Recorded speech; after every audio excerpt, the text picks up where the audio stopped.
Big Z Reviews. Don't Worry, Darling is a new film that came out recently that has had more drama surrounding it than what's in the actual movie. Like, I honestly feel you could make a better movie about the making of the movie and then you could do the actual movie itself.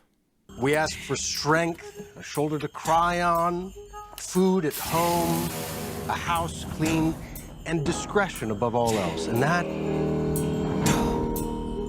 that's very difficult. What is the enemy of progress? Chaos. Yeah. Nasty word. So this is the second movie directed by Olivia Wilde, and the first movie, it was very promising, and this one is not that much, because this is mainly starring Florence Pugh as Alice, and her husband is Harry Styles as Jack, and they're like in this like 1950s like community where like some sort of like experiments going on, like the Victory Project, and it's all a little bit Stepford Wives-ish. And I think, like, to talk about what I didn't like about the movie, I'm going to have to spoil it. So I think pretty much this whole review will be spoilers, so you've been warned.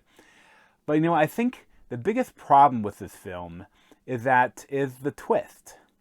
And, you know, because, like, the twist is not set up. Like, obviously there's stuff going on that you know the whole time that there's something weird going on.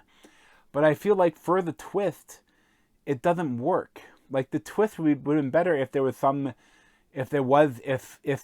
really was in the 1950s with some weird project going on. But, you know, the twist is that it's in the future and they're in VR, and Harry Styles is a slightly uglier version of himself that is essentially he's listening to Jordan Peterson, and he's not working at the moment, and his wife Florence Pugh is a doctor, and it's Florence Pugh and is gorgeous, but he decides that he'd rather like put her in her bed, strap her in her bed, and put these VR goggles on, and change her diaper and go to work during the day, and then at night live in this fake virtual reality. And it's just so stupid. I think especially too because so many times Florence Pugh, when she's experiencing things that are like off. Like, I feel like you could have done some really interesting things with it, because but I think that Olivia Wilde, she is not a gamer. She doesn't play video games. She doesn't know tech. She has probably never done VR. Like, there's so many interesting things you could have done with her, like almost realizing that, like, this is a virtual reality. It's like a game, because like how if you know, it's like, because like so many things aren't explained. The movie just kind of ends at a certain point, and it's like, but I still have so many questions.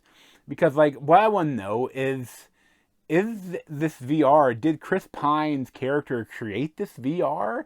Or is this kind of VR available for everyone? Because it's kind of dangerous, because they show that, like, if you die in the VR, you die in the real life. But, if you're going to do this stuff, why would you do, like, a 1950s sort of world? Like, you could do so many interesting things, like, have, like, a fantasy realm or something. Like, because it's just so, like, kind of goofy. But I think if you're going to do, like, I feel like she kept having, like, she would be in, like, Crushed, or she would be in, like, she would, like, wrapping saran wrap around her head. Like, she kept doing this stuff to be weird. But, like, I feel like it's not, like, it doesn't support the twist. Like, I think a much interesting twist, because, like, you have to assume that only the people with houses and families are the people that have a woman kidnapped and imprisoned in their beds, and there are in this town, but in the real world they're imprisoned in their bed, so assume there are a lot of these other characters that are like the bus driver. You assume the bus driver has to be a non-playable character, an NPC. But I mean, there's no person's dream to be in the VR world and be a bus driver for the wives while the men are doing the victory project, you know? So I feel like you could have done some really interesting things with with her questioning him. That moment like when she sees like a plane crash with a lot of stuff that is to be weird doesn't make much sense. But like if she's talking to the bus driver and the bus driver like starts repeating, he going back to the question, like he had a limited vocabulary or something. Like there's so many interesting things you could have done.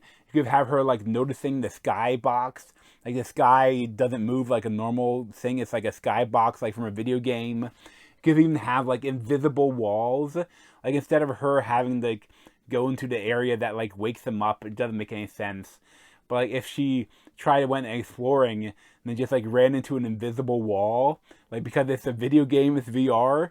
Like there's so many interesting things you could have done, but it didn't do it. Like I feel like I heard this in the backstory, like where Olivia Wilde found this script and really liked it and then made it her own and adapted to what she wanted to do. I feel like the actual script had something like about like the VR and they added the whole 50 thing. I don't know. Wishes her and wishes the original script. I'm curious about that. But you know, as a movie, it's just not very good.